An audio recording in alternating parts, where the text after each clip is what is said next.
자, 그럼 왕망 정권의 몰락 과정을 볼게요. 자, 왕망 정권의 결정적 몰락을 가져온 것은 농림국가 정리의 농민반란이다. 이렇게 있는데 그 옆에 농림과 정비군에 관련된 내용이 있죠. 자, 그 농민군에 보면 왕망 정권 말기에 왕관과 왕봉 등이 호북성에 있는 농림상을 근거지 익힌 농민봉기군이고요. 23년에 유연의 연을 항제를 옹립하고 왕망군을 물리쳤지만 이후 정미군의 공격을 받고 몰락했다.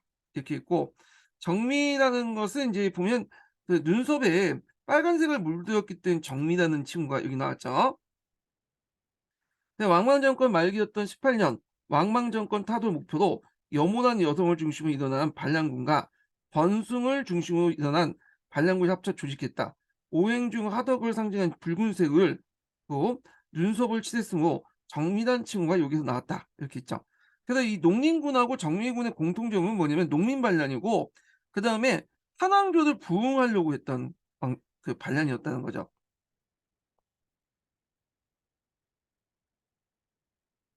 자, 그래서 이제 이렇게 있고 그럼 계속 읽어보겠습니다.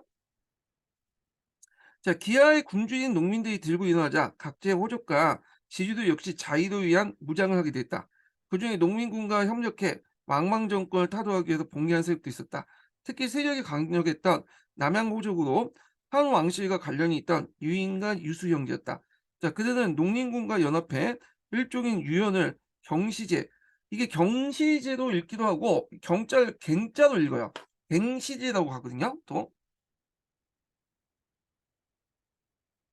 자, 갱시제도 추대에 23년 11월 10월에 신왕조를 멸망시켰다. 자, 경시제는 수도 장안을 옮겼지만 무질서한 정치가 이어져 인심을 잃었고 이후 정미가 유분자를 옹립해 경시제를 죽이고 정권을 탈취했지만 유분자 정권 역시 약탈과 무질서 신망을 잃었다. 자, 이런 상황을 보고 그 유수는 하북에서 거병해 남양을 수도 삼아 한제국을 이제 뭐냐 부흥시켰다. 이렇게 있죠. 그때 이제 유수형이 누구였냐면 유인이었죠. 유인은 이제 그 갱시제의 이제 질투 때문에 죽게 돼요. 그래서 결국에 유수가 원래는 갱시대 밑에 있다가 했는데 이 사건을 해갖고 이제 갈라져서 이제 유수가 이제 독립된 세군 나가게 되죠. 그래서 하여튼 유수 이렇게 있다는 걸 좀 기억을 해두시면 되고요. 결국 유수가 건국한 한왕조는 왕망의 참타 이전의 한왕조와 구분하기 위해서 후한이라고 하고 유수들 강무제라고 한다. 후한 혹은 수도가 낙양에 있기 때문에 전하는 서한, 그다음 유수가 세운 후한은 동한이라고 한다. 왜냐하면 장안이 상대적 서쪽에 있기 때문에 서한, 그 낙양은 동쪽에 있기 때문에 동한 이렇게 불렸죠. 자, 그래서 이제 그 강무제는 전환경제의 후손이라고 하지만 낭양의 명문으로서 그 지역에서 주로 활동했던 호족이 놈이다. 그래서 이 사람은 왕족이긴 하지만 또 호족도 되죠. 그래서 이제 후한 왕조는 설립기부터 이미 호족 연합 정권의 성격이 강했고 국고만 했다는 것이 아니라 실제 전환의 모든 제도와 이념을 그대로 이어받았다. 때문에 이제 토지 소유 문제 등은 전환말과 마찬가지로 여전히 심각했다. 이렇게 했죠. 그래서 이제 이렇게 왕망 정권의 몰락부터 해서 후한의 그 건국까지 이제 좀 얘기를 했고요. 여기 이제 다시 돌아서 동계에 관련된 내용 볼게요.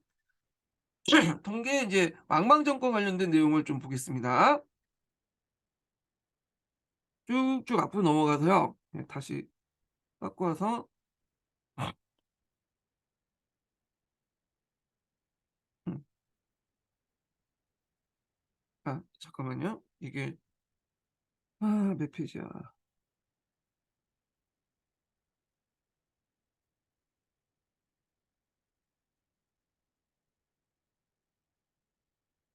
자, 여기 보면 이제 후한 말기 때가 전한 말기 때 상황을 좀 볼게요. 예. 전한 말기 때 앞에 언급한 것처럼 이제 매적과 한간이 주요 세력들을 인제 중심으로 해서 왔잖아요. 그래서 인제 그 관련된 내용인데요. 한번 읽어 볼게요. 자, 황제의 절대권이 그 기능을 상실할 때 궁중안에서 번식적인 세력으로 등장한 것이 외척과 한간이었다. 자, 외척 세력은 황제의 모을 중심으로 한 왕가와 왕을 중심으로 한 처가 세력들이었다. 자, 중국 역사상 외척 세력이 국정을 좌우하게 된 건 한대를 비롯하고 비롯되고 이후 끊임없이 정치상 문제로 제기되었다. 이건 우리나라도 마찬가지죠. 이 외척 세력이 강했잖아요. 자한의 고조는 평민 출신으로 망후 여씨의 내조를 받은 바 많았다. 그리하여 한제국이 성립되면서 여우 세력이 커져 고조가 죽은 후에 한때 여우의 일족은 유씨를 능가할 정도였다. 이후 이와 같은 풍조는 계속되면서 외척의 위세는 차차 강성해졌다. 경제 때 외적으로 득세한 두영과 무제 때 전분과 각각은 황제의 신임이 두터웠다. 그 후 이제 소제 때는 외척 상간씨, 선제 때는 각씨, 원제 때 이후에 왕씨가 득세하면서 마침내 한을 찬탈하게 이뤘다. 자, 황제는 외척이 이러한 전횡을 한간세력을 이용해서 억제하려고 했다. 자, 중국의 정치는 황제권이 강화되면 궁중정치가 시작되고 여기서 황제의 총애를 받는 건실이 나타나고 그중에 한간도 황제의 총애를 받게 되면서 정치적으로 큰 세력을 갖게 되었다. 원래 이제 황제라는 사람들이 좀 외로운 존재죠. 친구도 없고 하니까. 그러다 보니까 이제 친구처럼 여겼던 거지 어릴 때부터 같이 자기들 옆에 있었던 한간들을 예, 뭐냐면 이게 친구 삼았고 한간들이 상당히 정치 그 심리적으로나 정서적으로 상당히 의지할 수밖에 없었죠. 그 당시 그 황제들이요. 자, 한간 세력들은 이미 춘추 시대에 있었고 진나라 때 한간 조구의 전횡을 멸망했다. 그래서 한간 관련된 내용이 제장력 기출문에 나왔던 그 문제죠. 자, 한간이 집단 형성한 외척과 대신을 상대로 정치 투쟁을 시작한 것은 한대에서 비롯됐고요. 그래서 나중에 후한 때 들어가면 요 외척과 한간 세력들의 다툼이 많아요. 그래서 이제 왕은 그 당시 이제 외척을 뭐냐면 좀 견제하기 위해서 판관세력을 등용하거나 또는 어 판관세력을 견제하기 위해서 외척을 등용하거나 뭐 이런 식으로 해서 서로 간에 인제 이렇게 싸움이 많았다. 이렇게 보시면 될 것 같아요. 자, 하여튼 대신을 상대로 정치 투쟁이 시작된 것은 한때 비롯된 거고 이후 중국 정치상 한간의 피해는 극심하게 나타났다. 자, 전환시대 외척과 한간의 사격 다툼에서 대조 외척 세력이 승리하여 외척 왕망이 전환을 멸망시켜 신을 세웠지만 후한 때는 거꾸로 외척과 유생이 모두 한간에게 참패되면서 정치적 한간이 장악됐다. 그러나 이제 당대 한대에서는 한간이 전횡을 하면서 황제를 폐위하거나 죽이는 일이 없었으나 당대에 와서는 한간이 황제도 이제 뭐냐면 마음대로 폐위하고 명나라 때는 뭐냐면 또 한간에 의해서 국정혼란이 극심해졌다 이렇게 보죠. 그래서 이 당대 때가 제일 절정기죠. 예. 이유는 당나라 역사에서 좀 할 텐데 당나라 때는 한간이 군사권을 가지고 있었어요. 그래서 이제 특히 이제 중앙에 신체권을 가지고 있었죠. 이런 것들이 결정적이었죠. 그래서 이제 한간이 황제를 인제 뭐 폐하는 정도의 권한을 갖고 있었고 그다음 한간이 그 당시 이제 황제를 문생천자로 부를 만큼 막강한 권한을 갖고 있었다. 이렇게 보시면 될 것 같아요. 자, 후한 제국의 성립과 사회 변화 볼게요. 그 중간에 왕만 관련된 내용이 있는데 보면 자, 전하는 왕망에 의해서 찬탈되었고 왕망의 신정권은 불과 15년 만에 멸망하고 후한으로 계승되었다. 후한 400년간 역사에서 본다면 왕망 정권 15년은 아주 짧은 기간에 불과했으나 왕망의 신정권을 갖는 역사적 의미는 매우 크다. 우선 왕망 정권은 중국 역사상 유일하게 외척 세우기 위한 무력이 아닌 선양을 위해서 왕조를 계승한 것이다. 그래서 이제 위진 남북조 시대 때부터 이게 이제 성향의 일종의 관리가 됐죠. 루틴이 된 거야. 그래서 무력 정보가 아니면 대부분 성향을 통해서 인제 됐던 거고 하여튼 이런 것도 있고요. 좀 지워야 돼. 자, 왕망은 이와 같은 개혁은 그의 강적인 인간성에 기이한 바 많다. 왕망의 성격과 행동은 예제 시대를 전후하여 그 이전과 이후에 너무 대조적으로 구분된다. 즉 그 이전에는 왕망은 유교적인 교양을 갖춘 인격자로 일종의 신망을 받았으나 입간 후에는 금원 겸손하고 명사를 존중하는 군자로서 관료로서 사이의 현자로서 높은 평가를 받았다. 외적 앙시의 종친간에서도 그를 주공에 비유할 만큼 선연으로 높게 평가하였다. 그는 생각이 깊고 인사가 공정하고 재물에 대한 첨령을 한왕 시대에 안존시킨 데서 안항공이라는 칭호를 받았다.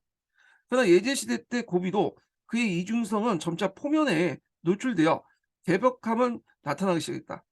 먼저 그는 공평무사를 내세워 그의 친자를 가혹하게 처벌에 천년을 어겼다. 자, 이어 이제 평제를 죽이고 두 살이 된 선제의 그 현소 항태를 세우고 자신을 가항제했다. 또 창의설을 이용해서 하늘을 대신할 수 있는 성인이 왕망이라는 이론을 여론에 조장하고 부명을 받고 요 관련된 내용이 예전에 기출문에 나왔어요.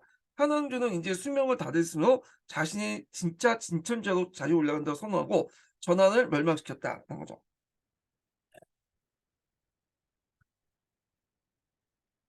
그래서 이제 66번을 좀 볼게요. 왕망을 술수 순의 자손이라고 하여 순의 자손인 한해 선양을 받을 자격이 있다고 했다. 뿐만 아니라 고 안항궁, 이 안항궁을 이제 왕망이죠.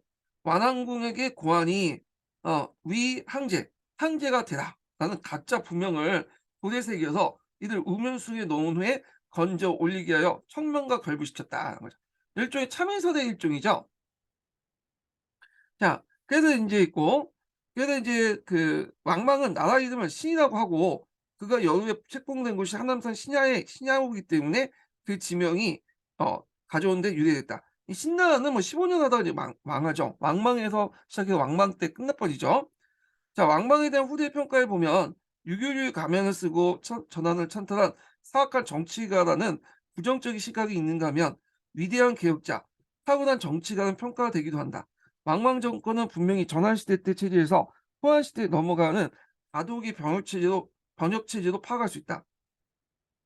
다시 말하면 전환의 전제군주제에 의한 재민적 지배체제 내지 그다음에 개별 인시적 지배체제에서 호환의 공동체제 아 재민적 지배체제 내지는 개별 인시적 지배체제에서 후한의 호적 공동체에 기초한 호적 사회적 전제 지배체제로 넘어가는 병역 정권을 파악할 수 있다는 것이다. 그래서 왕망 정권의 어떤 역사적 이력을 볼 수 있어요. 그래서 전환 시대 때는 물론 전환 이제 초창기 때 기준하면 황제가 민을 통치하는 재민 지배 체제 있죠. 근데 이제 후한 말 때부터 신라로 넘어가면서 이때는 이제 뭐냐면 황제가 어 직접 민을 통치하는 게 아니라 호족을 끼고 통치하죠. 예. 그러니까 2 층제에서 3 층제로 넘어갔죠, 지배 구조가.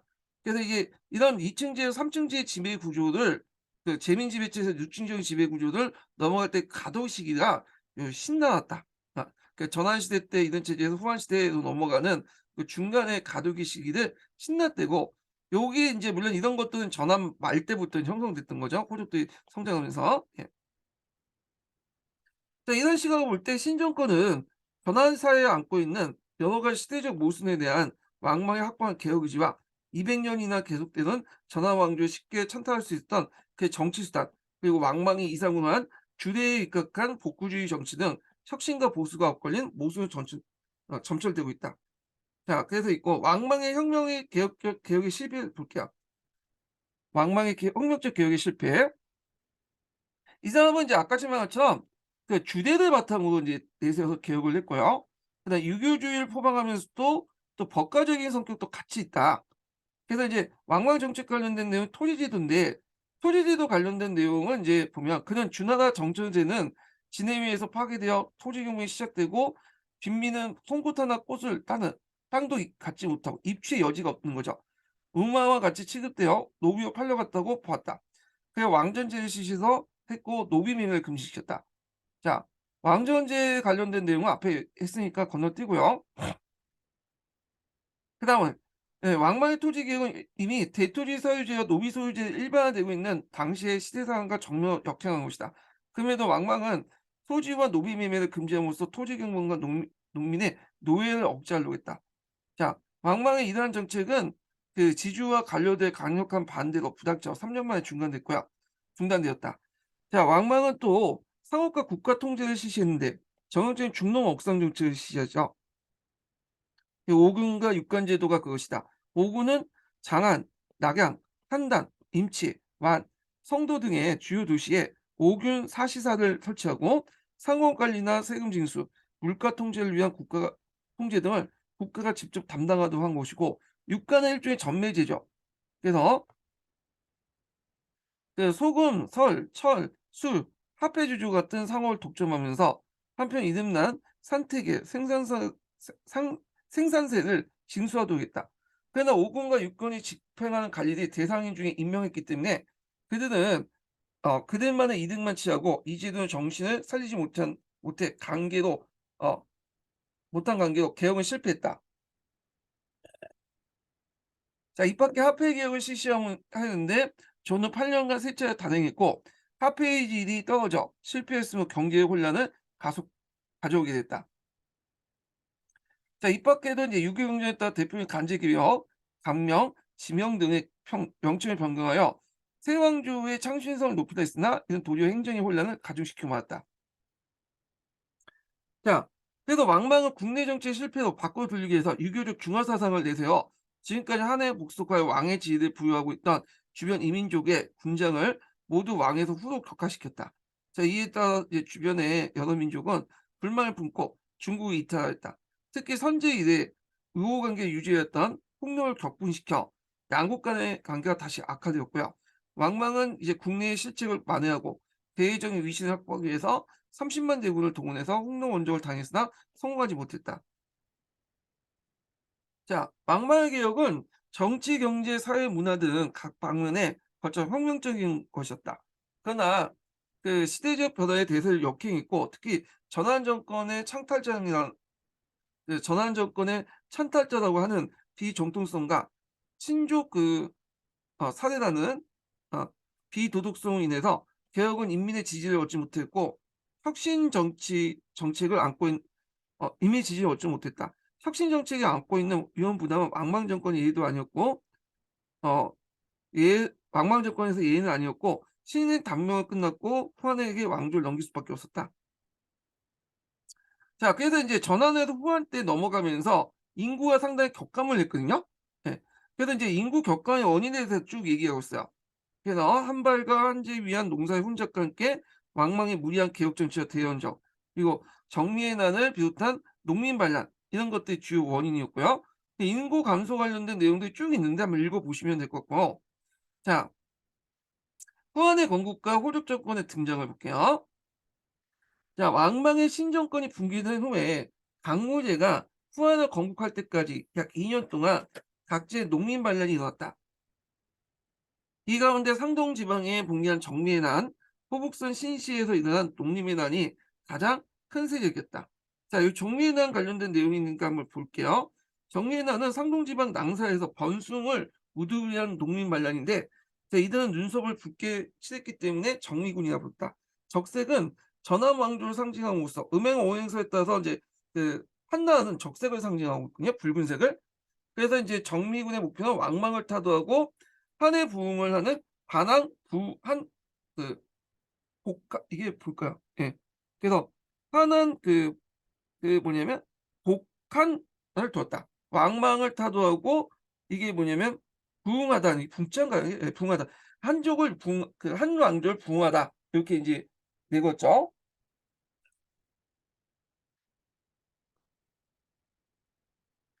자, 이듬해 인제 여기 있고 자, 이런 농민 반란이 진행된 과정에서 각지의 호족과 지주들도 왕망 정권의 타도에 나서게 되었다.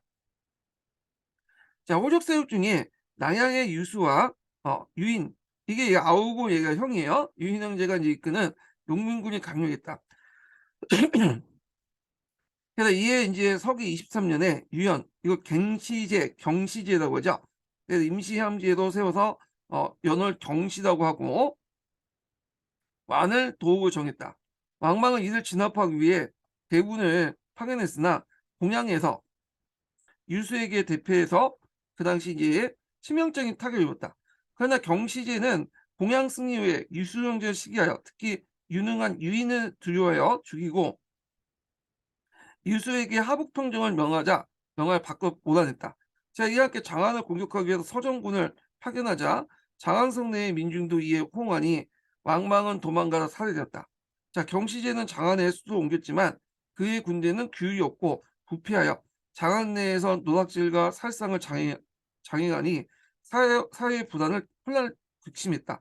한편 정미군은 한 종시대 후예인 15살 유분자를 왜냐하면 천자로 추대하고 간중을 징계하여 경시를 죽이고 정권을 타치했으나 그들 역시 질서가 없고 약탈을 장행해서 식망을 이뤘다. 이때 유수는 하복 일대를 평정하여 강력한 군사를 갖게 되었고 그리고 나서 마침내 장수들에게 추대되어 낙양을 도읍으로 하여 황제에게 오르니 이가 후한의 인제 뭐냐면 강무제다 이렇게 했죠. 그래서 인제 뒤에 우리가 인제 강무 정권 얘기할 때 그 강무라는 그 칭호를 사용했잖아요, 연호를. 그 이유가 뭐냐면 한나라가 망한 다음에 후한을 다시 부흥시킨 게 강무제였죠. 그러니까 중흥의 왕이죠. 중흥이니까 우리도 이런 중흥의 의식을 받아서 조선이 망하니까 대한제국을 다시 중흥하자라는 의미에서 강무라는 연호를 사용했다고 그래요. 자, 그래서 강무제에 관련된 내용이 있는데 이 강무제에 관련된 내용을 이제 보기 전에 후한 관련된 좀 그 내용을 좀 볼게요. 잠깐 연표를 잠깐 보고 진행하겠습니다. 자, 호황 같은 경우에는 그 별로 뛰어난 황제가 없어요. 그래서 여기 이제 그 강무제 유수하고 명제까지는 좀 뛰어났는데 요 이후의 황제들은 그냥 어 별로 없었다. 나라도 그 나이가 어린 황제거나 아니면 되게 자질이 저기 뭐냐 떨어진 황제들이었어요. 그래서 요때 이제 한강과 외척 간의 싸움이 있었고 그 과정에서 또 그 탕륜이 뭐 청륜이 하면서 그들끼리 또 싸움이 있었죠. 그래서 예전에 인제 시험 문제 났던 것이 뭐냐면 후한 시대 때 이 한간대 바로 그리고 이 한간대 바로를 했던 그 제도적 원인 강무제 정책 중에 나왔죠. 그런 것들이 예전에 기출 문제에 나왔어요. 그다음에 이제 금고의 이제 하 어 이런 것들 당고의 하 이런 것들이 예전에 기출 문제에 나왔던 건데 자 그러면 인제 그 강무제 정책을 이제 볼게요. 요거는 이제 그 동계가 좀 잘 돼 있기 때문에 동계 내용을 이제 보고 나서 인제 그 한의중 관련된 내용을 발췌를 하겠습니다. 예. 자 그다음에 이제 그 읽어 보면 자 강무제는 우선 동방을 철수하는 정미군을 성향에서 항복시키고 이후 10 년에 걸쳐 각 지방의 반란세력을 진압하여 천하평정을 안수했다. 강무제의 후한 정권이 성공할 수 있었던 여러 가지 원인이 있다.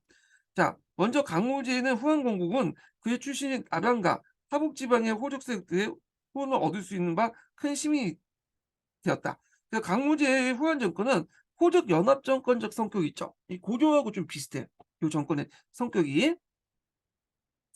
전환의 고조가 평민 출신으로서 전환의 창업 공신들 대부분 미천한 계층인데 반해서 후한의 창업자는 유수가 그 호족 출신이라는 점은 역사적 의미가 있다. 크다. 그 의미가 크다. 다시 말해 전환의 건국 당시에 아직 호족 세력이 등장하지 않았으나 200 년이 지나 후한 시대 때는 호족 세력들이 사회 전반에 막강한 힘을 가지고 있었다는 것을 의미한다.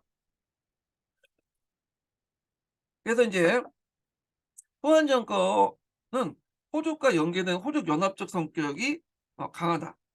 그래서 후한의 건국 과정에서 호족의 후원을 얻어 제국에 성립됐다는 점이 바로 호족과 후한 정권과 호족의 긴밀한 유대 관계를 설명하고 있다. 이렇게 보시면 되겠죠.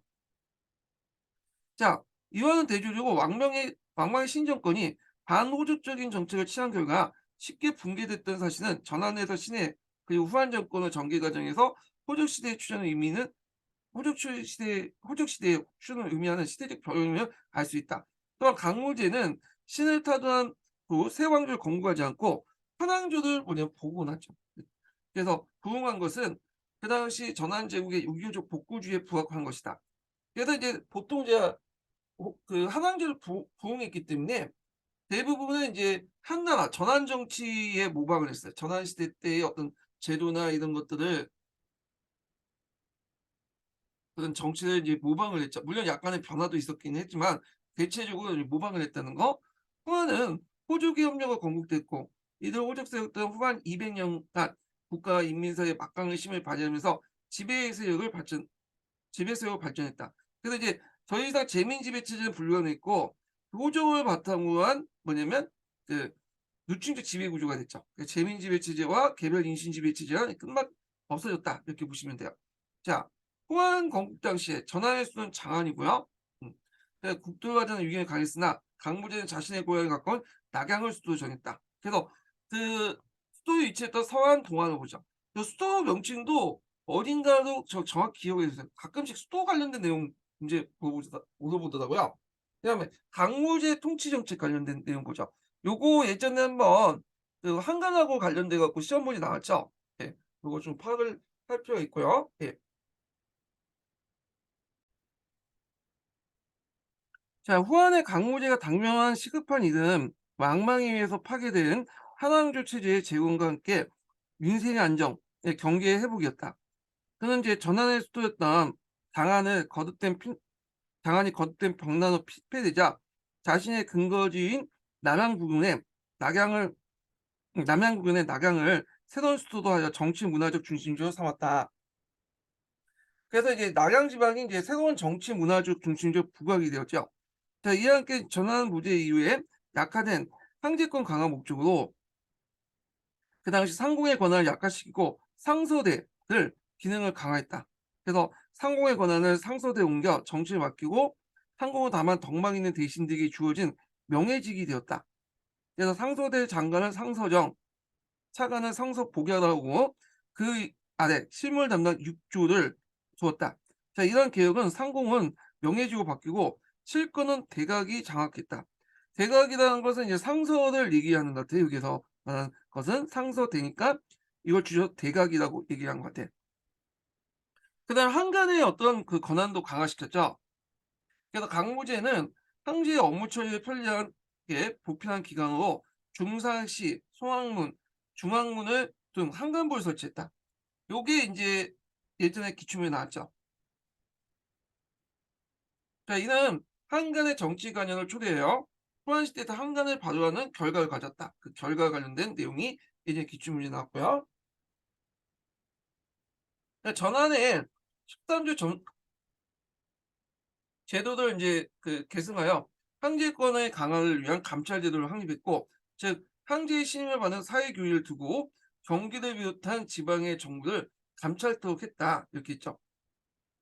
근데 이 13주 자사 제도하고 앞에서 얘기한 것처럼 사회교위는 좀 별개인 것 같은데? 그래서 13주 자사 제도인데 그 수도 구은행은 자사를 두지 않고 사회교위를 뒀다고 했잖아요. 그래서 그냥 이게 별칭인 것 같은데 모르겠어요, 하여튼. 자, 이들 권한은 막강하여 백간의 규찰 대상이 되었고 황제에 직접 나아가 관리 비행과 지방행정의 제도를 직언할 수 있었다. 그래서 그 13주 자사제도 사회교육을 통해서 백간을 규찰하고 황제가 직접 나가서 이런 것들을 했다. 그래서 황제가 직접 나가 관리 비행과 지방행정 잘못을 직언할 수 있었다. 이렇게 보시면 돼요. 자사의 감찰권도 확대되고, 즉 자사의 지방 수찰을 통해서 지방에 대한 통제를 강화하고 사법권의 재신과 관리 비행을 탄핵하고 우수한 지방관을 추천할 수 있도록 했다. 그다음 민생 안정을 위해서 진병제를 폐지하여 병사들 고향에 돌려보내 농경에 전념하도록 했고, 토지의 정확한 점검을 통해서 조세를 공평하면서 농민 부담을 덜어줬다. 다만 그 대토지 소유주는 전혀 손을 쓰지 못했고 노비 해방령을 내긴 했지만 매매 금지에 이르지 못했다는 거죠. 이런 것들이 이제 호적 정권의 이제 뭐냐면 한계일 수밖에 없겠죠. 예. 그래서 이제 호적적 성격이 반영됐다 이렇게 보시면 될 것 같고요. 자, 이는 후한 왕조의 호적적 성격, 이 경제 정책 그대로 반영한 걸 의미한다. 그래서 이제 있고, 그 다음에 이제 강무제는 호족을 해하고 백성을 교화하기 위한 방법으로 유학을 장려했다. 즉 낙양에 태학을 세우고 오경박사를 두고 유교를 장려하고 절개와 호령 등 특히 중요시 인물 등용의 기준을 삼았다. 호령과는 이제 중요한 이제 과거, 그러니까 한거지선지의 주요 과목으로 삼았다. 이렇게 보시면 될 것 같아요. 그 결과 유교적 교양을 지닌 인물이 대거 관리에 등용됐고, 이로 인해서 호안시대 때 유교적 예교주의와 절이를 숭상하는 기풍이 사회 전반에 풍미했다. 이런 내용이 있고요. 그 다음에 여기는 없지만 공성의식도 했어요. 공성의식. 건무 32년에 강무제가 백간을 대동하고 공성의식에 의해서 하늘의 제사를 지냈다는 그 내용이 있거든요. 예, 요것도 좀 기억을 해두시면 될 것 같고요. 예. 그 다음에 여기 이제 내용 보면 경제정책 관련된 내용이 없거든요. 경제정책을 이제 좀 약간 보강을 하면 제실재정, 그러니까 항실재정을 국가재정으로 포함해서 운영시켰어요. 뒤에 나오는데 이 소부를 그 뭐냐 대산농으로 포함시켜서 운영했고, 그 다음에 이제 오수전을 부활시켰죠. 그리고 경기 면적과 호구조사는 아까 좀 했고요. 네, 이런 것도 이제 같이 기억을 해두시면 될 것 같아요. 요 내용. 자, 그래서 이제 이렇게 있고, 그 다음에 이제 넘어가서 다시 이제 보죠. 자, 후한 때 이제 그 어린 왕제와 외척과 한가인데, 어린 왕제가 이제 쭉 이렇게 지속이 되면서 뭐냐면 외척과 한간이 바로됐다. 그 관련된 내용이에요. 그래서 이 관련된 내용이 예전에 한번 기출문이 나왔거든요. 예. 그래서 이제 뭐 이렇게 보시면 될 것 같고, 그러면 이제 계속 읽어보죠. 요거는 뒷장이 있어요. 여기는 그냥 여기 그 뭐냐면 외척하고 한간에 이제 세력들 관련된 내용들 쭉 적어놓은 거고요. 자, 후한시대 때 관리 등용에서 군의 태수가 큰 힘을 지니고 있었다. 태수는 중앙에서 파견되어 임지에 부인하면 자기의 속간을 개편하고 하부의 형령을 임명하게 됐다. 이내 국내에 유능한 인재들 발탁할 속간을 임명하기도 하고 중앙에 추천하여 관리에 진출하기도 했다. 따라서 이게 뭐 후한 때가 아니라 전반적 군의 태수와 관련된 거 한나라 때 얘기죠. 따라서 한대 태수는 봉건 영주와 같은 권력을 지니게 되었으며 속간들의 태수에 대한 태도 또한 군신각에 같았다. 특히 태수의 추천을 위해서 강기에 진출한 유학자들은 평생 동안 신의를 버리지 못하고 충성을 바치게 되었다. 한편 태수가 되기 위해서는 유교적 교양을 쌓아야 했고 스승을 받들고 오랜 기간 동안 학업에 정려했는데 평민의 경제적 능력은 감당하기 어려워 다행히 호족의 자제들이 태수가 되어 출세하게 되었다. 자, 강무제 이후 이와 같은 호족 세력의 성장과 강계 진출로 종래의 단순한 지주직 성격을 지니고 있었던 지방 호족은 점차 관료적인 호족으로 그 성격이 변모하여 중앙정계에 진출하게 되었고, 또한 진전환 시대 때 이래 중요시였던 간중 지방이 그 중요성을 상실하고 후한의 수도였던 난양 지방이 아까 말했죠. 새로운 정치 문화적 중심지로 그 각광을 받게 되었다. 수도를 옮겼잖아요. 예. 그래서 이런 것들 보시면 돼요.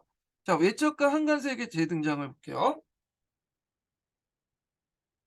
자, 명제와 이제 장제 때까지는 그래도 이제 나름대로 정치가 안정됐어요. 음. 그래서 명제와 장제는 어, 당무제 통치적 방식을 계승하여 유학을 존중하여 간단한 정치를 편애했다. 명제는 특히 외척 세력들을 도태시키는 데 힘을 기울였다. 일찍 강무제가 외척을 무마시키기 위해 관리를 많이 등용시켰으나 명제는 전환이 외척에게 망한 것을 고른삼아 이를 배제했다. 그래서 이제 또한 전환 이래 이제 사회 전반에 참여했던 참이슬을 척결하는 데 노력을 기울였다. 명제와 장제 다 같이 유학의 장려에 힘을 쏟아 황제 자신이 태학을 나가고 경학을 배우고 공자의 묘에 친히 제사를 올리기도 했다. 그 결과 유학이 발달했고 이에 따라 전국의 사학이 융성하면서 유교 경제에 대한 연구가 활발해졌다. 이렇게 있죠. 자, 그거 외에도 이제 이때 명제 때 했던 게 뭐냐면 그 당시 이제 비단길 개척이 있어요. 비단길. 그래서 그때 이제 반초나 반영을 파견해서 흑로를 원적을 하죠. 그리고 예전에 이제 폐지됐던 서우도를 다시 설치하고요. 예. 이런 것도 이제 비단계 개척이 명제 때 있었다. 이렇게 보시면 될 것 같아요. 그래서 요거 내용을 좀 약간 더 부연을 설명하면 자, 반초와 반영을 파견하여 흑로를 원적을 하고요. 서우도를 재설치했죠. 반초는 대진국가 통교에서 앞에서 얘기한 부하 감영을 파견했고요. 후한 때 문화 교류가 있고 이제 불교 그 당시 비단계 이런 것들이 후한 때 들어온 거야. 네. 그런 것들 좀 보시면 될 것 같고요. 자, 반초 후에 강족의 침입과 반란 후 서역에 대한 영향이 없어졌다. 이렇게 보는데 자, 여기 잠깐 이제 이때 이제 후한서 기록을 좀 볼게요. 자, 후한서에 보면 그때 누가 왔냐면 대진국 군주였던 안돈이라는 사람이 찾아왔어요. 이 안도는 안토니우스 피우스 또는 마르크스 아울레니우스라고 황제라고 보고 있는데 천재에게 사신을 보냈고 그들은 상하, 물소포, 자라, 그다음 등딱지를 바쳤다. 그러니까 이제 그 나라와 직접 교육이 시작됐다 밝혔거든요. 이게 09년 전공 기출문제에 바다읽기가 이제 관련된 내용에서 문제가 나왔어요. 근데 여기 보면 상하, 물소포, 자라, 등딱지, 자라, 등딱지 이런 것들은 좀 그렇죠. 이게 노마의 그런 특산물은 아니잖아요. 이게 동남아시아 쪽이잖아.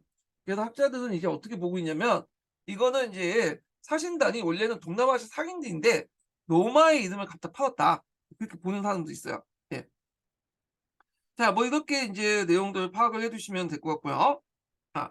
그리고 그 당시에 또 황제가 이제 그 당시 인제 그 앞에서 얘기한 것처럼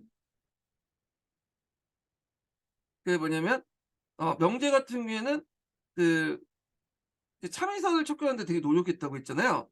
그래서 이제 뒤에도 나오겠지만 이때 이제 황제가 직접 유학을 적극 장려하는 가운데 유학이 발달했는데 이때 이제 참의선을 색출 시도했죠. 그래서 이제 그걸 가지고 인제 뭐냐면 되게 노력했다는 좀 기억을 해 두시면 될 것 같고요. 예. 그래서 이때 인제 유교 경전에 대한 토론이 있었는데 백호간에서였죠. 백호통 그러니까 그걸 이제 했는데 그때 이제 그 토의 내용을 이제 백호통이라고 하고 그래서 그걸 적어 놓은 것이 백호통이라는 책이에요. 이건 나중에 좀 얘기할게요, 이거는. 자, 그래서 이제 백호통이가 이제 그때 만들어졌다. 뭐 이런 것들 기억을 해 두시면 될 것 같고요. 자, 그다음에 뒤에 넘어가서 인제 보면 그러나 이 후한사의 어두운 그림자는 호족세력의 추정과 외척 한간의 전황에 나타났다. 그래서 이제 그 당시 이제 호족의 대토지 사유로 인해서 빈부격차가 심화되면서 사회 안정이 파괴되고 이들이 중앙정계 외척 한간세력과 결탁하면서 후한 세력들이 후한 사회가 어지럽게 되었다. 그래서 후한 시대 외척 세력은 특히 어린 왕제의 등급과 밀접한 관계가 있다. 그래서 이 외척 세력들이 이제 또 누가 대입하면 한간대가 대입을 해. 그리고 한간들이 되는데 이 호족들도 인제 뭐냐면 또 판을 먹죠. 외척을 하는 사람도 있고 한간들과 이제 결탁한 세력도 있고 그래서 인제 요렇게 있는데 또 이들이 인제 또 청륜이 탕륜이 요런 식으로 또 분류를 하죠. 음. 그래 갖고 요런 내용들 좀 기억을 해 두시면 돼요. 그래서 대개 보면 인제 외척 세력들이 대두되니까 왕은 한간을 이용해서 외척을 또 견제하려고 했어요. 그 당시 그리고 외척들은 또 청로와 연결돼 갖고 또 한강과 대입을 하려고 했고. 그래서 이제 요렇게 이제 판목던 게 뭐냐면 그 유명한 장구의 하죠. 뒤에 나와 있는. 그래서 외척과 청류가 편을 먹고 한강과 탕류가 이렇게 편을 먹고 이런 식으로 싸웠던 것이 이 시대의 특징이다. 이렇게 보시면 될 것 같아요. 그래서 그 밑에는 이제 하제 이후의 인제 내용인데 하제 이후에는 별 볼 일 없어. 황제들이 무능해 되게. 하제 이후에는 태운 두시 일종의 정행을 하다가 다음에 그 상제, 안제 때는 외척인 등씨가 세워 부렸다. 자, 이런 외척 특세의 와중에 한간 세력들이 나타나 황제 계승 음모를 가담하면서 황제와 권신을 등에 업고 외척에 대응했다. 자, 그래서 이제 한간 세력이 왕권을 뒤엎고 외척과 대응했다. 이렇게 보시면 돼요. 당시 상황을 보면 안제가 죽자 한간이 모의하여 순제를 옹립했고 순제는 양씨를 황후로 맞이들이자 그의 형제인 외척 양산과 양기가 전행을 어 그 하였다. 특히 양기는 순제 사후 제2에 오는 충제가 1년 만에 요절하자 질제를 세웠으나 뜻이 맞지 않아 독살을 한 후 한제를 옹립하고 오랫동안 권세를 이뤘다. 그러나 한제가 성장하면서 요게 예전에 시험 문제였죠. 한강과 모의하여 외척 양실 쪽을 주사했다. 자, 이렇게 하여 이번에는 외척 대신 한간 세력이 커져서 그들의 행포는 외척을 능가하여 황제도 이를 제어하기 수 없을 지경이었다. 요거 예전에 관련된 기출 예문 나왔어요. 네. 2년 전 문제죠. 자, 그다음에 청류와 탕류 그리고 당구의 금복계약 요것도 기초에 나왔던 거죠. 자, 이 당시 인제 호적 세력들이 크게 두 가지 부류가 있어요. 그래서 대부분의 청류 세력들로 뭐냐면 있었고 탕류 세력들은 이제 일부 호족들과 한간이 인제 결탁이 됐죠. 이렇게 위치가 이렇게 한간들이 결탁이 됐고 자, 그리고 이제 이 호족들은 앞에서 얘기했처럼 외척과 결탁이 됐어. 이렇게 청류 세력들이. 그래서 인제 그 당시에는 호정가라는 게 있었어요, 호정가. 한국 이선지 중에 호정가가 있었잖아요.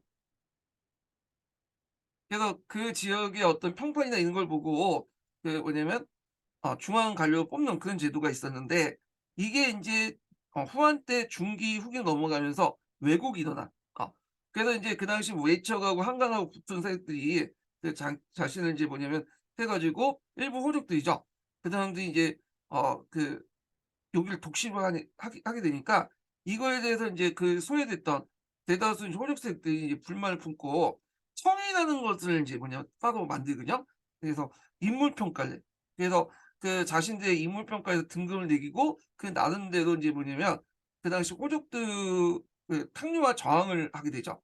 그래서 이렇게 청해를 중심으로 인물평가를 중심으로 해 갖고 결성된 집단들 청류라고 하고요. 물론 이 청류는 자기들 불린 명칭이에요. 그 나머지 이제 탕류들, 한간들과 인제 매척 그래서 그러니까 한간들과 인제 일부 호족들 세력들을 뭐냐면 어 상류가 만든다. 그러니까 외척 같은 경우에는 이것도 예매한 게 이게 이쪽이 탕류로 넘어갈 수도 있지만 요쪽하고 또 붙기도 하거든요. 예. 자 하여튼 이렇게 해 갖고 이제 당파 싸움이라는 게 탕고의 금이다. 당고의 금이다. 이렇게 보시면 될 것 같아요. 그래서 이런 인물 평가를 바탕으로 한 청이 집단들이 나중에 인제 그 국분 중종제를 실시할 때 이게 반영이 되죠. 그 인물 평가가. 그래서 이 가문이나 인제 인물 평가가 이런 데 반영됐다. 이렇게 보시면 될 것 같아요. 자 그런 내용을 볼게요. 외척과 한간의 전쟁은 정치와 사회 전반에 심각한 문제를 제기했다. 호족 가운데 중앙에 외척과 한간 세력의 결탁한 무리가 있었는데 이들을 이제 뭐라고 얘기하냐면 탕류라고 하죠. 탕류. 이에 반대 유교적 교양을 지니고 명예와 존중, 예절을 숭상하는 관료와 지식인 등 한간의 정에 대해서 비판했다. 예. 이걸 청류라고 하고요. 그래서 인제 이 과정에서 인제 선거제도가 문란해서 한권 이선제가 분류돼서 그 탕류들이 이제 권력을 이제 장악하고 여기에서 많은 사람들이 소외되죠. 이 청류 세력들은 따로 청회를 조성해. 그래 갖고 인물 평가를 통해서 등급을 나누고 이렇게 하게 되죠. 그 나 "너희들 우리들은 너희보다 더 깨끗하다." 이런 걸 보여주기 위해서 이제 청회를 조성하게 되는데 자 유교적 교양을 지니고 있는 사인은 관련 나가는 길 외에는 제야에서 정치를 비판하면서 소위 청해를 조성했다. 그래서 중앙의 태학은 청해를 중심이 되었는데 호환시대 때 남양의 태학생들은 그 수가 3만 명일 때도 이들과 제야 지식인들은 한간의 부패 정치와 정권 독점을 비난하는 여론을 형성했고 이들 청이 또는 그 일파를 청류하겠다. 이에 대해 한강과 그의 추종자를 상류라고 하여 두 파가 대립하게 되었다. 태학생인 가태와 가포가 주동이 되어 한간 전횡을 비판하자 관료와 명사들이 적극적으로 지지하고 나섰다. 자, 이들 관료와 명사들은 청렴 경백하고 강직한 사회교의, 이응각, 태부 진번을 받들고 적극적인 정치 세력을 펴나가면서 한강에 대항했다. 자, 이에 대해 한간은 황제를 움직여 이응과 태응 사이에 분당을 만들고 그 당시에 분당이라는 것은 상당히 부정적이었어요. 이 한당 유역에서는 정치의 주체는 신하가 아니죠. 황제야. 황제고 신하는 보조적인 건데 신하들이 분당을 지어 가지고 황제에 개긴다? 그건 부정적인 거죠. 물론 이제 나중에 분당의 개념이 좀 긍정적으로 바뀐 거는 송나라 때 들어와서 그런 거. 송나라 때 성리학이나 이학 같은 것들이 발전되면서 공치주의 같은 것들이 등장하잖아요. 그런 것들이 인제 건데 그건 한참 뒤의 얘기고 자 하여튼 분당을 만들고 조정을 비방한다 무고죄 투옥하고 그들 당인이라고 하면서 동신근고령을 내죠. 이게 1차 당구의 금이야. 그러니까 이때는 청류 세력들만 이제 주도 중심으로 했죠. 예. 그 당고의 금이라는 건 뭐냐? 근고형은 뭐냐? 자, 근고라는 것은 벗을 못하게 하는 거야. 지금 근고는 저는 이제 뭐냐 신체형으로서 그 징역형과 달리 이제 갖추어 지내면서 노동을 하지 않는 것이 근고형이지만 이때 근고라는 건 평생 벗을 못하게 하는 거야. 예. 자 그다음에 168 년에 진번이 풀려나고 다시 퇴부가 되어 대장군 두모와 함께 집권하자 이응과 근고된 병사들은 을 기용하고 몰래 한간을 주사할 걸 모의했다. 자 그러는 모의가 누설되어 한간 조정 등이 진번과 두모 예 를 체포 살해하면서 아울러 그 일당도 처형됐다. 이때 당인들이 사형된 당한 자가 100여 명이고 종신 금고된 자가 600 명에 달했다. 자 이걸 제2차 당고의 금이라고 해요. 2차 당고의 금. 자 그래서 인제 이렇게 두 번에 걸쳐서 인제 당고의 금이 있었다. 이렇게 보시면 되고 2차 당고의 금 같은 경우에는 좀 특징이 뭐냐면 여기 두모라는 사람이 있는데 이 두모는 외척이거든요. 어 그래서 외척이 그 당시 한강과 대립하는 과정에서 청류 세력들과 힘을 합치게 되는 거예요. 이 외척들은 요 탕류가 갔다가 청류가 갔다가 왔다 갔다 해요 여기에서. 예. 한가는 끝까지 이제 탕류고 자 그러면 인제 두 차례에 걸친 이제 당고 사건 청류파 관료들은 정계에서 완전히 잡지를 갖추게 되었다. 그러나 이제 그 정부의 탄압에도 불구하고 청일운동은 제하의 큰 세력으로 강범위하게 퍼져나갔으며 다음에 위진남북조 시대 때 기족층도 이런 청일 집단을 배출했다. 그래서 나중에 후삼국 시대 때 후삼국이란다. 그 삼국 시대 때 한나라 총나라나 위나라나 오나라가 각각 떨어져서 있고 관료 집단도 각각 다르지만 공통적으로 뭐냐면 이들 관료 집단들이 청일 집단에서 파생된 거야. 서로 알고 지내는 거죠, 집안끼리. 그래서 이런 청일 여론들은 청일 집단들은 나중에 그 뭐냐면 국분 중정제를 할 때 아까 말씀드린 것처럼 자신의 어떤 인물 평가나 가문 평가가 이 국분 중정제에 또 반영이 되는데 그 기준이 설정된 때가 언제냐면 요때예요. 후한 때예요. 예, 후한 말기 때다. 그렇게 보시면 될 것 같아요.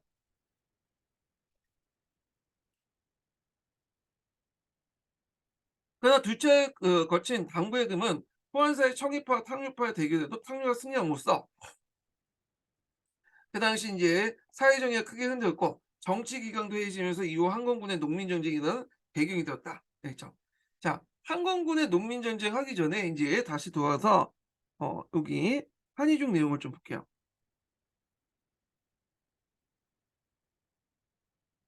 자, 한의종 내용 보면 이제 강부제 개혁 정책 관련된 내용이 있는데 요거는 이제 그 앞에서 했던 거니까 보시면 될 것 같고 요 뒷부분만 볼게요.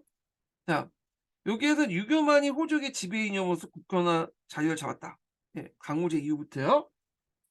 그래서 자, 이들은 호령과 또한 남양의 국립대학을 태학을 세우고 다수의 유학생을 양성하고 이들은 호령과 등을 통해서 관리를 발탁했다. 자, 이로써 유교 이념이 지방까지 확산되어 후하는 예교 사회가 되었다. 이게 있고, 자, 한대 호족과 농민들인데 뭐 이거는 각자 읽어보시고 그래서 이제 후한 때 들어가면 훨씬 더 뭐냐면 이렇게 이제 몰락을 했다 이런 내용들인데, 자, 그래서 인제 무제 시기 때 인제 신경제 정책이 그 당시 어떤 여파가 있었는가 요거 내용을 한번 읽어 볼게요. 자, 소재 이후에 지방의 유력 계층인 호족이 등장해 자립적인 소농민 기반이 더욱 잠식했다. 그래서 인제 있는데 이 호족들이 인제 등장한 건 이미 전환 초기 때부터 등장했던 거고요. 이때 이제 더 부각이 있다 이렇게 보시면 될 것 같아요. 특히 무제 시기 때 신재정 정책은 국가 재정에 큰 도움이 되었지만 상업 활동이 침체되는 불황을 초래했고 그 여파가 소농민의 생계를 위협했다. 결국 정통적 항리 사회는 붕괴되고 변질되었다. 항리의 불호는 덕망에 있는 인사에 선발된 것이 아니라 일정한 자산을 가진 호족에서 중에 선발됐고 이에 인제 소농민이 대부분 몰락했다. 자, 이로써 지난 시대 때 지탱해왔던 재민지배 체제가 붕괴되고 호족을 중심으로 한 새로운 사회 체제의 길로 접어들었다. 그래서 무한을 전후로 해 가지고 이미 인제 전환 초기에 있었던 향리 공동체가 붕괴되고 호족 중심의 어떤 그 사회가 변했다. 이렇게 보시면 되겠죠. 자, 그래서 인제 이렇게 해서 대토지 소유제가 인제 뭐냐면 확대됐다. 관련된 내용이고요. 그리고 후한 왕조가 재건되면서 이들이 가지고 있는 대토지 소유가 더 심해졌다. 이렇게 보시면 될 것 같아요. 자, 그다음에 이제 호족의 인적 기반 관련된 내용인데 이것도 동기에 관련된 내용이 있거든요. 여기 먼저 한번 읽어 볼게요. 호족의 인적 기반은 주로 종족과 항당이었다. 자, 호족은 일반적으로 대가족을 유지하면서 가산을 분할하기 때문에 분가된 가족들은 종주를 중심으로 단결됐고 그러니까 집안의 이제 큰 집안을 얘기하죠. 큰 집안을. 이들을 종족으로 구성했다. 자, 종족 중에 빈민이 생기면 이들을 구제하는 것이 호족의 중요한 임무였다. 호족들은 일정한 시기에 각종 농산물과 수공업품을 매매하면서 상촌사의 소농민을 대상으로 수학교와 당경기의 가격차를 이용해 상행인을 통해서 재산을 늘렸다. 그래서 그 당시 호족하고 상인은 거의 비슷한 종족이다 이렇게 보시면 돼요. 예. 그래서 호족 상인들이 돈을 투자해서 호족이 되기도 하고 호족들이 인제 자기 물건을 갖다 받아서 상인이 되기도 하고 그래서 서로 이제 연결돼 있다. 이렇게 보시면 되겠죠. 그래서 인제 호족은 상업과 고리대를 통해 주변의 소농민과 대차 관계를 맺어 줬고 이 때문에 항당의 궁핍을 구제하는 의무 또한 호족이 지게 되었다. 자, 이와 같은 호족은 항당을 기반으로 지방 세계가 되었다. 자, 호족은 후한이 성립되자 세력이 더욱 확 넓혔다. 그들은 토지 문제에 대한 중앙 정부의 무관심을 틈타 토지를 계속 경방했고 주변의 산림이나 원약, 소택지 등을 사들여 장원을 이뤘다. 자, 이와 함께 호족은 종족과 한강 사회를 토대로 관리 선발되어 중앙과 지방의 정계로 진출하였다. 한대에 갈리는 점차 학문, 특히 유학의 습득과 교양을 기준으로 선발되는 경우가 많았다. 우선 지방 관리의 추천을 받은 자가 박사 제자라고 칭하였고, 중앙의 태학에 입학한 박사의 수업을 마친 후 시험에 급제해서 관리가 되는 방법이다. 그러니까 또 하나는 그는 직접 항리에서 관리 후보자를 추천하는 방법으로 대신이나 여로, 주자사 등의 추천 수재와 군군의 추천 호점이 뭐냐면 유력했는데, 특히 후한 관리에 호점 출신이 많았다는 거죠. 그래서 이 수재라는 것은 한거지선지의 한 과목인데, 그 한문지의 유수가 이 유자가 숫자가 요 숫자거든요. 그래서 이걸 피하기 위해서 이 피오제라고 하죠. 피의제라고 하죠. 황제의 이름을 시라고 해요. 그걸 피하기 위해서 수재가 아니라 후할 때 무제라고 해요. 무제. 근데 이 수재 같은 게 나중에 이제 점점 없어지게 돼요. 이거는요. 뒤에 좀 얘기할게요. 예. 자, 특히 후한의 관리대에 호령 출신들이 많았다. 그 가운데 이제 유학의 습득과 덕행을 판단하는 기준으로 해당 상당 평가를 하는 한글 중시했는데, 이걸 한글 이선이라고 불렸다. 한글 이선제 같은 경우에는 한 무제 때 만들어진 제도죠. 자, 향리라는 것은 분연 안의 자치 집락으로서 요기에 선발에 추천한다면 당연히 호족의 자제거나 유혹 호족의 이동이 경우가 많았다. 그래서 이제 한글 이선제는 예전에 말한 것처럼 2층제로 구성됐다고 했죠. 먼저 추천한 다음에 중앙에 와서 이제 시험을 보잖아요. 예. 그래서 시험을 보는 과목이 수제, 호년, 그다음 활량 이렇게 이제 있죠. 근데 이제 이미 추천 단계부터 뭐냐면 항당의 연원, 항론을 발행을 했는데, 이들이 대부분 호족대 연원일 수밖에 없고 호족대 자제가 중앙에 올라가서 관료가 되는 그런 구조였죠. 자, 하여튼 이들은 상호 통혼 등을 통해 지역을 초월한 관계를 맺으면서 권력에 접근해 나갔다. 이렇게 있고요. 자, 후한의 전국과 청류파 저항 운동을 볼게요. 자, 호족이 지방에서 세력 확장해 중앙 정계 등장한 반해 황제 측과 권력을 장악하고 있던 세력은 외척과 한간이었다. 이미 전한 왕위가 외척 왕망에 의해서 창탈된 사건이 있었지만, 후한에 들어와서는 외척 세력이 여전히 컸다. 특히 후한에서는 황제가 되게 당명에 나이가 어린 황제가 즉위하는 경우가 많았기 때문에 모후와 그 일족이 정치를 담당할 기회가 많았고, 따라서 외척이 종종 세력을 장악했다. 반면 황제가 성장하게 되면 친정하게 되고, 이때 외척을 억제하기 위해서 이용한 세력들이 한간이었다. 자, 후한은 강무제나 명제, 장제 3대의 정성기였으나, 장제가 죽고 하제가 10살로 즉위하게 되자 장제의 항우 두씨의 형제 두현 등이 권력을 장악했다. 그러나 하제가 한간 정중등과 함께 두현을 죽여버렸다. 종이의 발명은 유명한 한간 칠윤도 이때 정중등과 함께 하제의 측근이었다. 자, 하제가 죽은 후 하제의 항우였던 등씨가 실권을 장악했으나, 등태우가 죽자 실권은 안제의 연호, 염씨의 오빠 염호에게 넘어갔다. 그는 안제가 죽자 황태를 폐위시키고 소제를 세웠지만, 소제가 급사한 후 송정 등 한간 19명이 염씨 일족을 살해하고 폐퇴되었던 순제를 세웠다. 자, 이것이 한간에 의해서 최초의 황제 옹립이었다. 됐죠?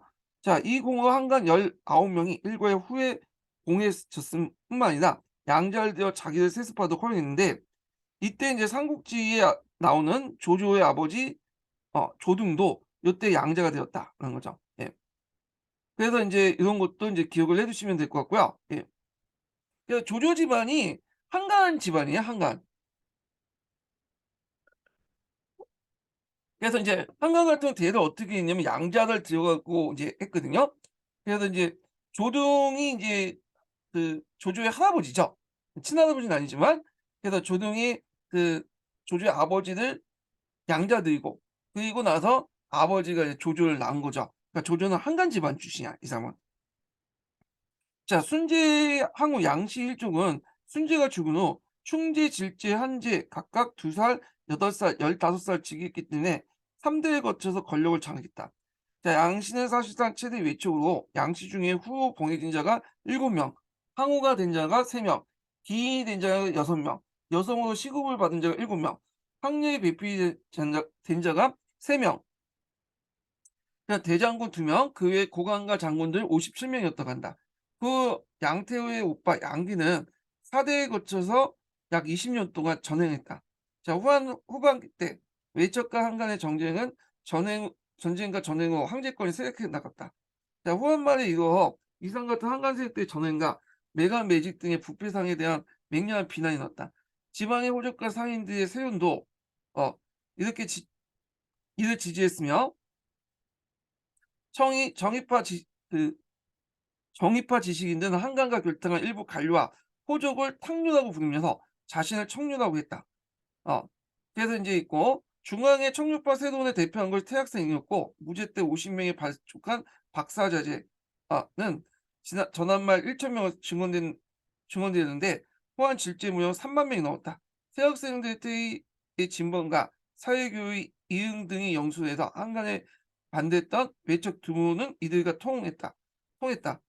그래서 인제 한간 등 이응 등이 한간청 이응 등이 학생들과 함께 조종을 비난하고 풍속을 어지럽다는 이유로 이응과 그 지지자 200 명을 체포하고 당파를 결성했다는 이유로 투옥했다.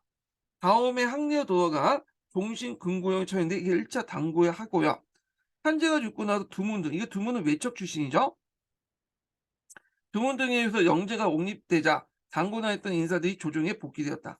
두문은 이들과 함께 한강을 없앨 계획을 세웠지만 한강 측에서 선수를 쳐 두문과 진번 등을 살해하고 그들을 문생 고리로 금고에 처했다. 예. 자, 문생하고 이제 고리 관련된 내용은 뒤에 이제 좀 언급할게요. 다음에 전국적으로 사인에 대한 일대 검거가 시행되고 600명에서 700명 이르는 병사들이 처벌받는데 이게 2차 당고의 사건이죠. 자, 당시에 9년의 송리들은 지방장관이 자유롭게 선임했다. 따라서 지방장관이 관리를 추천할 경우 자신의 송리 중에 추천한 경우가 많은데 송리가 된다는 것은 바로 지방장관이 사적인 관계가 형성된 걸 의미한다. 그래서 앞에서 이제 동기에서 이제 내용이 나온이 그러니까 나온 내용이 있죠. 태수나 현령, 특히 태수나 현령들이 자신들의 속간을 인제 선출할 수 있는 권한인데 그러면서 인제 서로 간에 이제 속간이 선출되면 이 태수한테 절대 충성을 맹세하는 그런 관계가 형성이 된 거죠. 예. 자, 그래서 이들 속리들은 장관이 다른 간직을 옮기거나 자신이 선거에 의해서 중앙으로 진출하고 이때 선거라는 건 한국 이선제를 얘기해요. 자, 중앙에 진출해도 원래 장관에 대한 은혜들과 의무를 느껴 고지라고 칭했다. 그래서 인제 앞에서 얘기한 이 고지라는 말이 요게 나온 거죠. 속간이 태수한테 임명당해 그 속간으로 그러니까 일반 유학자들 그러니까 일반 유학자란다. 그 지방 학민 중에 이제 유학간 호족의 자제들이 태수한테 속간으로 받으면 이 관계가 평생 가는데 이 관계를 고지라고 이제 한 거죠. 내가 은혜를 받았으니까 속간 임명당했고 간직에 진출했으니까 그거에 대한 이제 뭐냐면 태수에 대한 의무를 지게 된 거죠. 예. 그래서 이걸 말하는데 이런 관계를 고지라고 칭한다. 이렇게 보시면 되죠. 자, 또 관리가 되기 위해서는 그 앞에서 이제 고지라는 말이 여기에서 나온 거예요. 지금 여기 있죠. 고지라는 걸 근거로 처했다. 그 당파라고 해서 몰아서 근거에 처했다는 거야. 이들 간의 관계를. 자, 또한 관리가 되기 위해서 스승에게 유학을 배울 필요가 있었기 때문에 중앙의 태학만이 아니라 지방에도 많은 제자가 융성되는데 이들 제자들은 스승에 대한 문생이라고 했다. 예. 그래서 이 문생과 고지라는 것은 서로 간에 이제 제자와 스승, 그다음에 상관과 부하 이런 관계야. 이들이 이제 뭐냐면 당파를 형성해서 붕당이죠. 그 당시 붕당을 형성해서 했기 때문에 근고에 처했다. 이런 내용이죠. 자, 그래서 인제 이런 고리, 문생 이런 것들은 후에 인제 호적사회 때 어떤 결집시킨 대한 관계 중에 하나야. 결집시킨 관계 중에. 예. 그리고 문생 같은 경우에는 문생천자라는 말 있죠. 자주문생. 예, 이런 거 연결시켜서 볼 수 있죠. 이제 물론 요거는 이제 그 시험 감독관하고 그다음에 시험 응시제 간의 관계지만 하여튼 요 말에서 여기에서 나온 거고요. 자, 문생이란 말이. 자, 이런 문생 고리 관계를 통해 사적인 관계가 이미 정기에 형성됐으며 그다음에 지방 호적 사이에도 폭넓은 유대가 이루어졌기 때문에 한간에 대한 저항들이 가능했다. 자, 이것이 중국의 집단적 지식 인 운동의 초기의 사례다. 그쵸? 자, 그래서 인제 요 관련된 내용은 당고회화의 배경 이렇게 보시면 되겠죠. 당고의 하의 배경. 자, 그러나 2 차에 걸친 탄압으로 청룡파 운동은 재기불능의 상태까지 위축되었다. 원래 이제 이 운동은 도덕적 정의감을 비롯해 자아 도취적인 이 농후했다.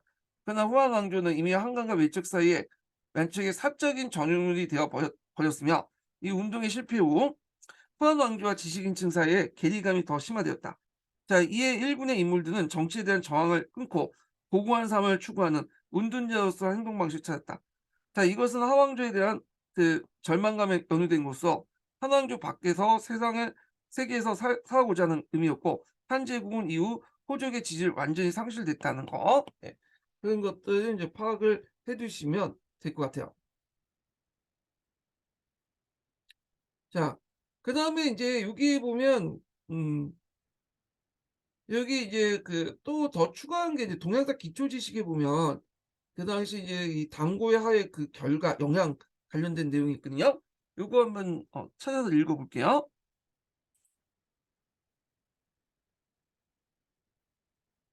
자, 당고에 관한 그 결과 요런 결과를 인제 불려 있겠죠. 그 관련돼서 주 444번 동양사 기초 지식에 있는 내용을 좀 볼게요. 자, 이 조치에 의해서 이 조치는 당고의 하를 얘기해요. 예. 예, 금고형에 처하는 조치죠.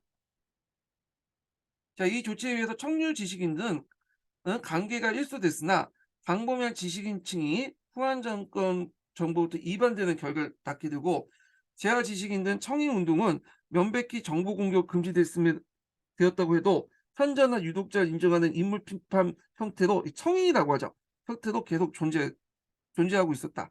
자, 체포를 원한 진본들을 중심으로 새로운 제할 명사들이 속속 나오게 되고 이들 명사들이 후한제국 붕괴에 이어 추연한 새로운 시대를 열게 되었다. 한편 비판 세력을 배척했던 후한 정부는 한간을 중심으로 하여 남맥과도 같은 근권 정치의 반항으로 날로 매진하여 민중에 대한 착취에 강행한 결과 방대한 빈민, 유민을 이제 발생시켰고 이것은 한건을 중심한 그 농민반란군과 연결되어 제국에 붕괴시키는 결과를 가까웠다. 그래서 후에 이제 그 결과 중에 한건적인 난의 발발 배경이 됐던 게 뭐냐면 정치가 이제 무책임하게 나온 거죠. 예전에는 그래도 청이라는 집단이 있었기 때문에 남들 견제를 했는데 그 견제했을 때 아예 없어졌잖아요. 그러다 보니까 정치가 이제 한간 중심으로 이제 하게 되고 결국에 착취가 더 심해져서 반란이 일어났다. 뭐 그런 내용이에요. 예. 자, 그다음에 인제 한건적과 인제 오두미두 결성 배경을 이제 결성을 볼게요. 예.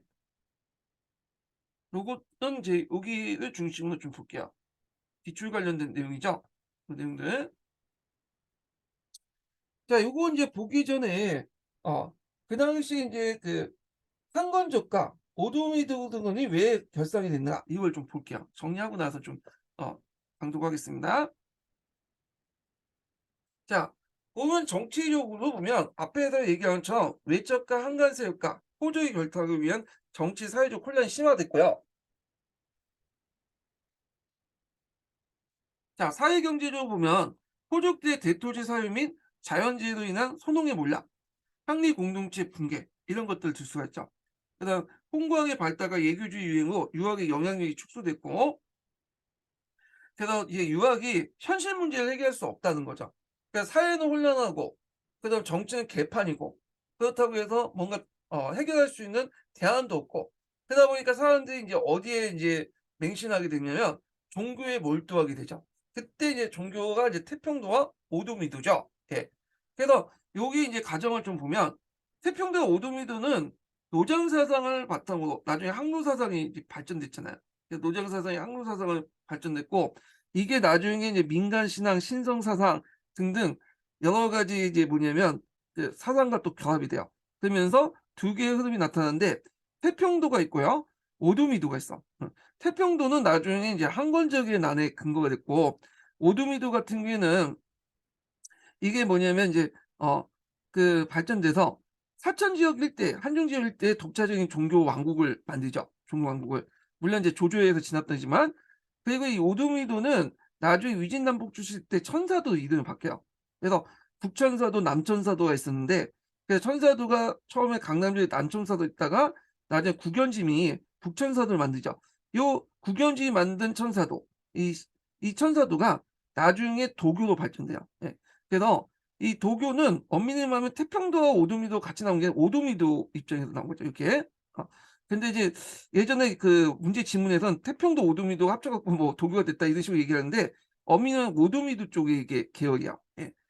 그래서 인제 요 내용들 좀 기억을 해 두시면 될 것 같습니다. 이렇게 보시면 될 것 같고.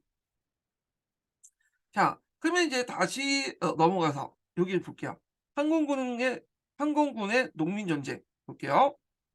자 후한중기 이후 중앙에서는 외적과 한간이 치열한 싸움으로 정치가 물러나고 지방에서 호족에 대한 대토지 사유가 촉진되면서 농촌 사회 극도 피폐해졌다. 자 이렇게 농촌 사회가 어지러지고 있을 무렵에 서역 지방에서 들어온 불교가 서서히 그 색을 뻗쳐나갔다. 또 불교와 함께 들어온 서역의 점선술을 바탕으로 둔 미신이 유행하면서 중국 전례의 민간 신학과 결합되고 다시 불교 교단을 조직을 모방해서 불로장생의 종교적 결사가 만들어졌다. 그래서 이때 인제 대표적인 형상들이 뭐냐면 개인적인 보신을 강조하고 양세파 이런 것들이 등장해요.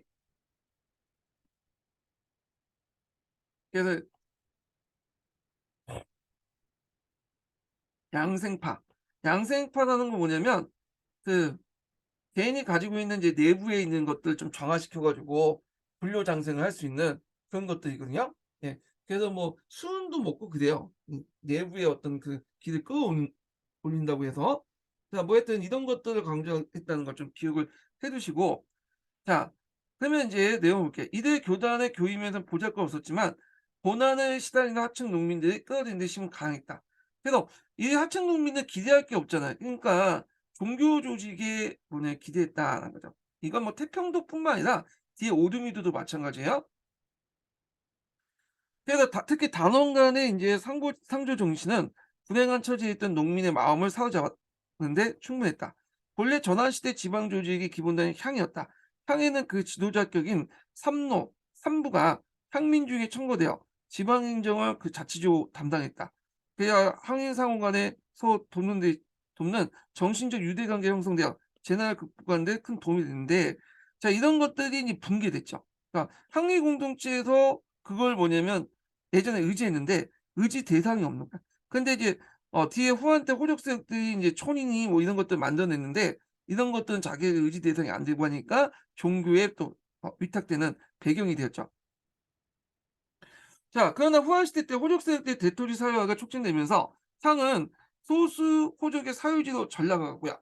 그래서 이때 인제 호족들이 만든 게 뭐냐면 촌이나 오라는 것이에요. 촌오. 새로운 항촌 조직이 만들어지죠. 근데 이건 호족들이 장악한 지역이야. 호족. 그래서 사회주의가 전락되고 황제는 붕괴되면서 농민은 의지할 조직을 잃게 되었다. 이에 재해와 한반이 일어나 홍로에 들고 농민은 향리를 떠나서 사양을 유지하면서 호족의 장원에 들어가 예민으로 전락하거나 혹은 노예가 되었다. 그래서 촌5 밑으로 이제 들어갔다. 이렇게 보시면 될 것 같아요. 자, 그다음 후한시대 농민의 비밀결사 조직은 특히 외척이 많이 살고 호족색이 강한 청주, 낙양, 연암 등지에서 완성했고 농민 반란이 청주, 서주를 비롯해서 유주, 익주 등지에 빈번했던 것은 이 지역의 외척 및 호족세력의 발호와 농민 착취와 밀접한 관련이 있다. 자, 이래야 인제 영제 중평 원년에 대규모 농민 반란이 일어나면서 전국적으로 한건당이라는 농민 전쟁이 일어났다. 예. 자, 한건당은 반란을 창간 농민들이 한색 두 권을 썼기 때문에 붙여진 이름이다. 그 모체는 그 당시 인제 하북성 거룩 장각이 시작한 태평도라는 신흥 종교에서 나타났다. 그래서 장각은 이 자신의 조직을 뭐냐면 군사 조직으로 만들었죠. 그래서 군사 조직을 만들어 가지고 왜냐면 이걸 바탕으로 그 한건군을 조직을 했고 음 한건적인 반란을 일으켰던 거죠. 자 그래서 인제 고 과정을 좀 정리해 보면요. 이게 10 년도 기출문제 나왔던 거거든요. 그러니까 장각이 이제 태평도를 조직하고 그다음에 아이고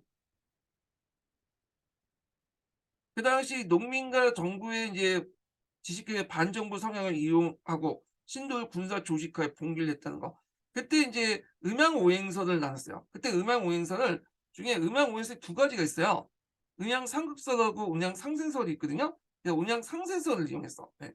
그래 갖고 음양설 같은 경우에 왕조 교체를 설명하는데 크게 이제 역할을 하는데, 자 이때 인제 했던 것이 이제 요 문장인데, 이게 예전에 시험 문제 나왔죠. "훈훈하는 이미 죽었네." 훈훈하는이라는 것은 뭐냐, 이거는 그 후한을 얘기하죠. 후한. 후한을 얘기해요. 훈훈하는 죽었고, 그다음 누누나는 설이야. 누누나는 이제 항건적을 얘기죠. 태평족. 그래서 인제 이렇게 있고, "갑자년에 올해 천하가 대기하리라." 하면서 이렇게 상생설을 이용해 가지고 이렇게 인제 각각의 상생설을 이용해서 등장했다. 이렇게 보시면 될 것 같아요. 예. 그래서 이렇게 인제 예전에 기출문제 나왔죠.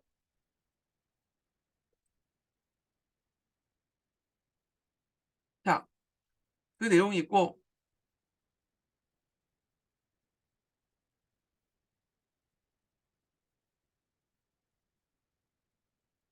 그다음에 뒤에 넘어가서요. 말을 잘못했네. 삼극성이 맞네, 삼극성. 예. 삼극성이 맞아요. 예. 그래서 이제 삼극설 같은 경우에는 요거거든요. 그래서 그 당시 인제 있는데, 아 저 어 요 내용인데 잠깐만요. 제가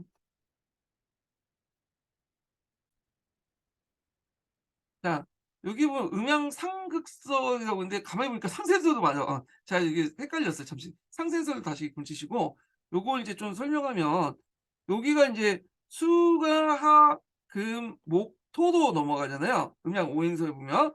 그래서 상극설 같은 게 수덕을 통해서 하덕을 극복하고, 하덕을 금덕을 극복하고, 이런 식으로 극복을 하는 거고, 자 이게 다시 이렇게 돌아오는 거죠.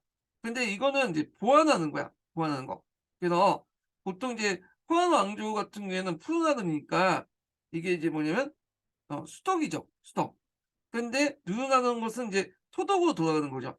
그러니까 삼극선은 요렇게 돌아가는 건데, 하극선은 이제 상생선은 요렇게 돌아가는 거야. 수는 토를 하고 다르고, 토는 목을 구하고, 그러니까 얘는 얘를 죽이고 얘는 얘를 죽이는 게 아니라 수는 요렇게 해서 돕고, 요를 돕고 거꾸로 가는 거예요. 그러니까 이 수독이 인제 뭐냐면 후한이니까, 후한을 도와서 이제 얘가 이제 죽으니까 얘를 대신해 갖고 이런 식으로 호독인 항건적이 일어나는 거야. 예. 이게 누르나는이라고 표현한 거죠. 그래서 요렇게 돌아가는 게 아니라 요렇게 돌아간다. 예. 얘는 죽이고 죽이는 관계지만 얘는 이걸 쇠퇴하면 이렇게 보완하는 관계다. 그럼 요렇게 하면 상생설이 맞아. 예. 그래서 하여튼 이런 음양상생설을 바탕으로 했다, 이렇게 보시면 될 것 같아요. 예. 자, 그래서 인제 이렇게 있고요. 그다음에 이제 다시 돌아와서, 자 장강을 스스로 황천에서 보낸 신의 사자라고 자청하면서 새로운 세상이 온다고 그것을 예언하며 부족과 생명수, 그다음 주술로서 병든 농민을 치유하고 구제했기 때문에 가난과 질병을 시달리고 있던 농민들의 마음을 사로잡기 충분했다.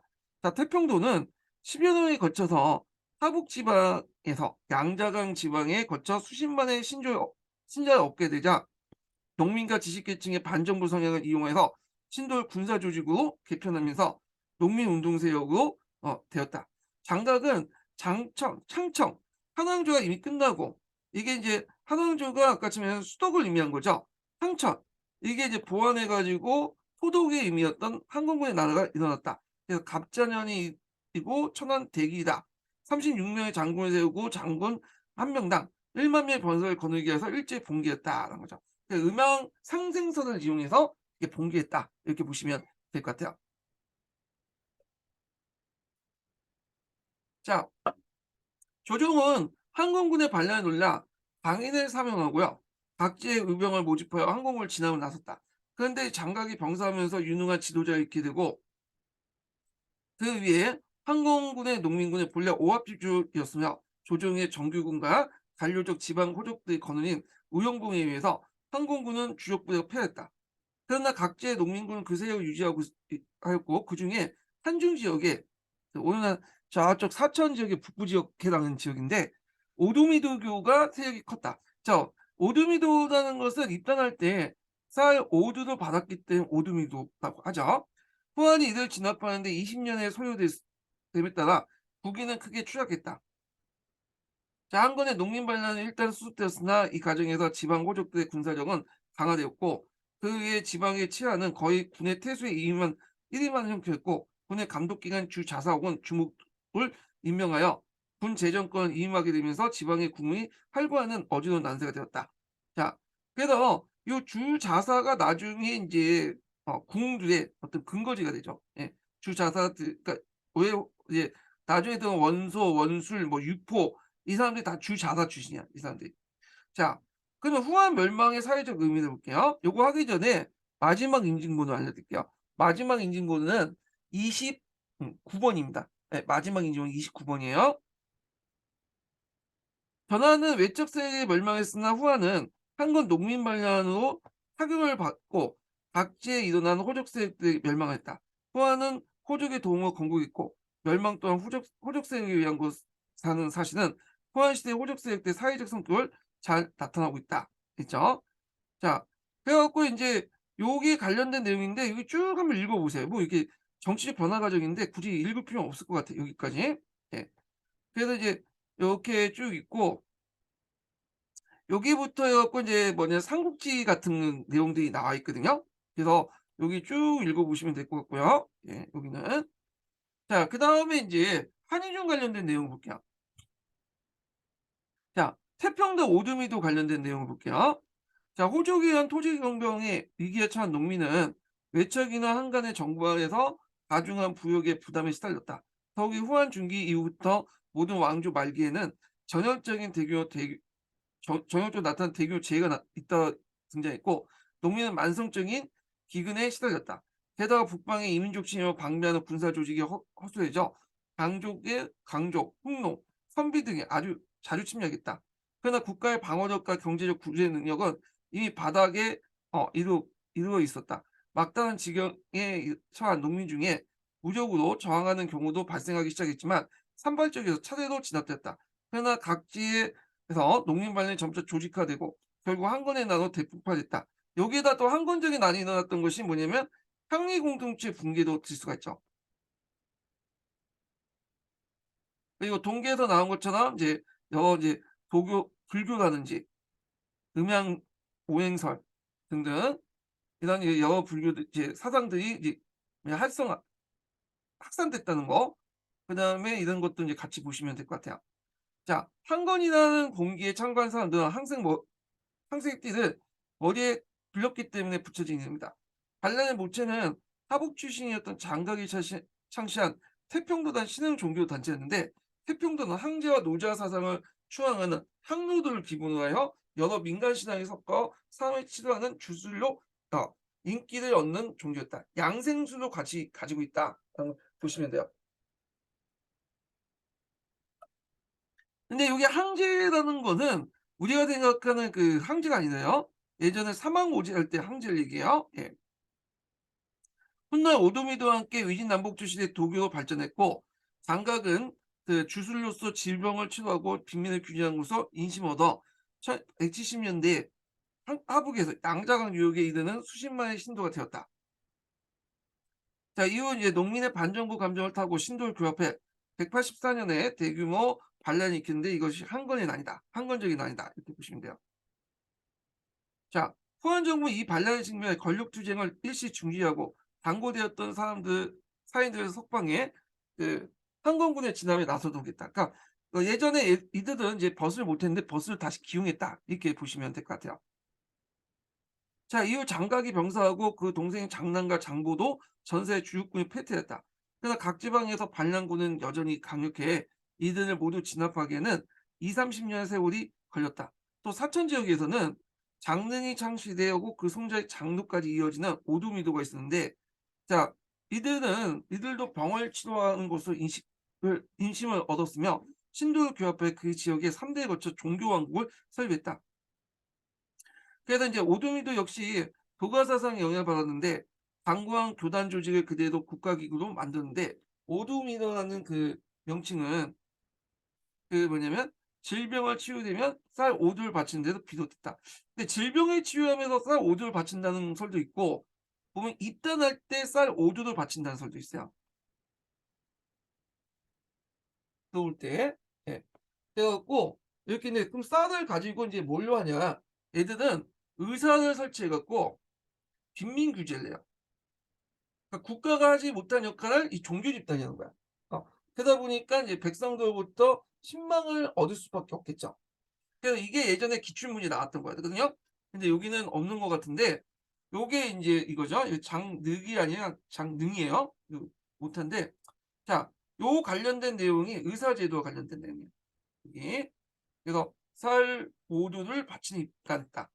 그래서 이제 여기 보면 의사는 주로 인제 사회 보장 제도의 하나로서 그다음 여행자들을 돕고 빈민들을 규제하고 그런 역할을 했던 것이 의사제도다. 이렇게 보시면 돼요.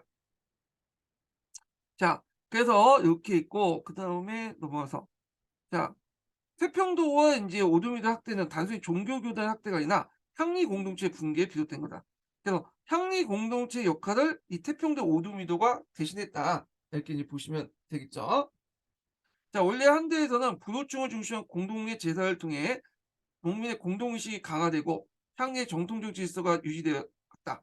그런데 호적의 성장으로 이러한 공동의식이 붕괴되고 몰락 농민들이 의지할 곳이 없게 되었다. 그래서 생명과 재산을 보호해야 할 국가는 이미 한강과 외척에 의해서 사건화되었고 게다가 과중한 부역의 부담은 곧 소농민의 재생산을 불가능하게 만들었고 여기에 자연재해와 토지의 상실은 삶을 더욱 불안하게 만들었다. 자 이때 나타난 주술적 경향을 띤 두 종교는 농민의 개인적 고민을 해결할 뿐만 아니라 그들을 경제적 고단 조직에 의지하게 만들어 신도를 확보할 수 있었던 것이다. 난세는 농민들에게 종교단 도피처로 만들어 그 당시 이것만 반란 집단 세력을 키워주는 것이다. 이렇게 있죠. 자, 그 다음에 이제 그 밑에 그 뭐냐면 폭로 분열과 그 당시 이제 또 하나의 대외관계 있는데 요것만 읽고 끝낼게요. 예, 이거는 앞에 그 동계 부분하고 관련돼 있어요. 동계 그 관련된 그 대외관계 부분 있죠? 요거 이제 보시면 되는데 자 한번 읽어보겠습니다. 한무제 이후 고비 사막 이북에 물려난 홍로는 수세에 처했으며 줄곧 한에 대한 반격을 시도했고 한은 그때마다 출격했지만 성과가 없었다.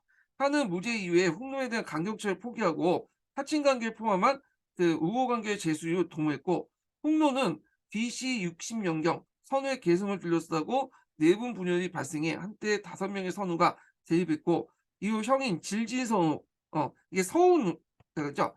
동생 호야선우, 호한야선우가 이제 동욱녀죠. 대립 끝에 열세였던 호야선우가 BC 53년에 한해 항복해 구원을 요청했고 이때 이제 호야선우가 이제 구원을 요청할 때 자기한테 여자 좀 달라고 하니까 그때 이제 원제 때인가요? 원제 때 그때 이제 왕소군을 줬죠. 왕소군. 예. 자 하여튼 이렇게 있는데 왕소군을 준 게 뒤에 얘기네요. 예 말하자면데 요거 뒤에 얘기야. 호야선우가 그 당시 이제 몽골 통일하고 네 얘기죠. 그때 인제 도망갈 때 구원할 때 요청한 게 아니라 예 뒤에 있어요. 자 하여튼 질지선은 한의 공격을 받아 몽골 공원에서 이리강 유역으로 도망간 후 다시 탈리아스 강까지 도피했지만 결국 한의 원정군에서 살해되었다. BC 51년 호야나 선우는 몽골의 홍로를 통일하고 한에 대해 스스로 신화를 작성했다. 그래서 한에서 선우의 지위를 제후왕에 위에 두어 파격적인 외신을 우대했고 동네대도 이제 중국의 병정밖에 거주하는 것을 허용했다. 이리하여 이제 한무제 이래 홍로의 전쟁이 종지부 찍게 됐다. 이때 이제 뭐냐 호양 선우에게 그냥 왕소군을 줬고 화봉공주를 뭐냐면 줬죠. 이 왕소군을 화봉공주에 줘서 일하는 줬던 거죠. 자 그러나 왕만 정권 때 이민족에 대한 처우가 강등됐기 때문에 홍로는 덕분에 이반했고 그다음에 이후 우호 관계는 단절되고 중국에 다시 침략하기 시작했다. 그러다가 이제 후한 초이 48년 홍로에서 다시 내부 분열로 발생해 일추광 비가 자집하여 홍하냐 선우로 칭하고 홍하냐 선우는 그 예전에 있었는데 일종의 예전에 이제 선우의 유명한 선우의 어떤 위세를 빌렸다 이렇게 보시면 돼요.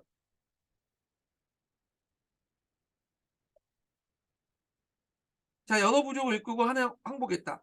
후한에서는 어 아 이들 남홍로를 장성 이남으로 거주하게 했고 부국로를 공격하여 치렀다. 자 이 남홍로는 하나 되고 나중에 인제 또 그 56구 여는 영가의 난을 일으키죠. 영가의 난. 예. 하여튼 뭐 일으키는 이거 나중에 좀 얘기하고요. 예. 자 부곡루 같은 경우에는 선비족 정력에 쫓기다가 92년 오르코강의 서쪽 봉고를 버리고 이리지방으로 이동했다. 부곡루는 이후 반세기에 걸쳐 후한과 서역에 대한 지배권을 다퉜지만 2세기 중반에 다시 키르키즈 초원지대로 이동했다. 그 후 이들에 대한 기록은 남아있지 않지만 4세기 유럽에 침공한 민족 대이동의 도화설이 된 역할을 한 훈족이 이들의 후예였다는 견해도 있다. 이거 있고요. 자, 그다음에 이제 후한 성립 이후 정부는 왕만 시대에 실주된 주변 민족에 대한 권위를 회복하는 데 주력했고요. 한이 다시 서역을 장악하게 된 것은 73년 부국론을 토벌하기 위해서 파견된 장군 두구가 서역 제국의 설득을 위해서 부하인 반초를 파견하는 데서 비롯된 것이다. 반초가 있죠. 반초는 이제 방고의 동생이에요. 예. 그래서 후한 장군으로서 한설진 방고의 동생이자 당시 뛰어난 여류시였던 그런 사학자였던 반소의 오빠죠. 나중에 얘기했지만 이 방고하고 반소 그리고 그, 그 아버지 방고의 아버지가 이제 3대에 거쳐서 2대에 거쳐서 만든 것이 한서죠. 예. 서역에 출정하여 홍노와의 전쟁에서 큰 공을 세웠고 후에 정원 후에 봉해졌다라는 내용이 있죠. 반초는 이제 왕만 정권 이후 60년 만에 부활한 서역 도로로서 30년간 서역단에서 지내며 동서교통의 재정 확보에 주력했다. 회사의 대월지의 침입을 저지했고 화미도 공원의 동서 50개국을 한해 조공국 복송시켰다. 더 나아가서 서방의 대진국가의 통교를 위해서 부하인 가명을 방해했다. 자, 그래서 가명이 대진국에 이루지 못해 반초의 꿈은 실현되지 못했지만 그의 하작으로 인해 실크로드는 동서에 있는 교육로로 발전했고 그의 생애를 서역경에 쏟는 공족 역시 장군에 못지않았다. 그러나 반초 이후 강족에 치니까 강족은 이제 티베트 계열의 민족이야. 강조, 뭐 저족 같은 민족도 있죠. 그래서 이제 이런 침입과 반란에 시달리면서 서역에 대한 영향력이 계속 후퇴됐다. 이렇게 있죠. 자, 그 밑에 뭐 한대인의 생활이 있는데 뭐 한번 읽어보시고 그래서 이제 이렇게 했고요. 그다음에 이제 다음 시간에는 그 전환시대 때 사회경제 문화 부분을 이제 할게요. 예. 오늘 강의 듣느라 수고하셨고요. 예. 다음 주에 뵙겠습니다.